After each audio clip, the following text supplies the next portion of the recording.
Fanny se demandait si cet escalier avait une fin, car elle descendait encore et encore. Une chose était sûre, elle semblait descendre bien plus bas que le rez-de-chaussée. Mais malheureusement, pas le choix. Il fallait qu'elle continue et qu'elle trouve une sortie. Lorsque l'escalier s'arrêta enfin, un couloir se présenta à elle. Tout était très silencieux. Même Stormy ne faisait aucun bruit, à nouveau sur l'épaule de la demoiselle. Pas très rassurée, elle commença alors à avancer.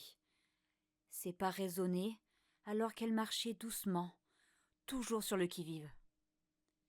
Après quelques minutes de marche, en tendant l'oreille, elle entendit une voix, très aiguë. Elle se mit donc à avancer dans cette direction.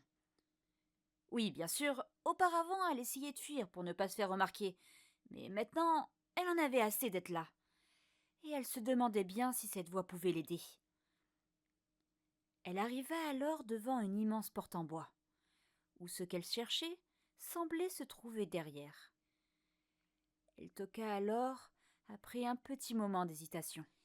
Excusez-moi, ça va vous paraître étrange, mais je suis perdue. Est-ce que vous pouvez m'aider? Dès lors que Fanny parla, la voix derrière la porte se tut après un mot qu'elle ne comprit pas.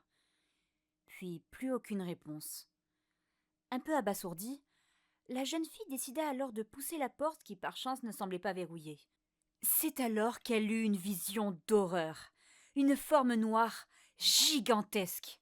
Ce monstre avait ce qui semblait être des cornes de cerf, de longs bras desquels elle pouvait voir des doigts crochus, et sur son visage un sourire carnassier. Fanny hurla avant de prendre les jambes à son cou et de se mettre à courir dans les couloirs. Un peu essoufflée au bout de quelques secondes, elle fut obligée de s'arrêter pour reprendre sa respiration, toujours en panique. Cependant, elle tiqua sur quelque chose.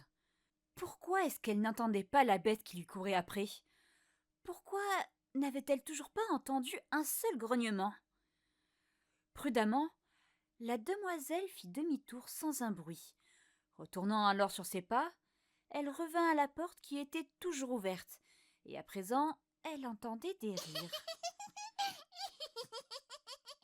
Jetant un coup d'œil, elle aperçut alors une petite pixie, aux cheveux blonds et aux ailes légèrement bleutées, mais aucune trace de la bête. Fanny comprit alors qu'elle avait été victime d'une blague. Les pixies en sont très friandes. Vexée et en colère, la jeune fille franchit la porte à nouveau. Hé, c'est pas cool d'avoir fait ça. J'ai eu vraiment peur. Si tu voyais ta tête. Et comment tu as crié en plus. Tu es beaucoup plus amusante que les gardes qui passent de temps en temps par ici. C'est pas drôle. Je cherchais juste de l'aide. Je suis perdue. Je veux rentrer chez moi. T'es perdue? Ah bah ça tombe bien. Moi aussi.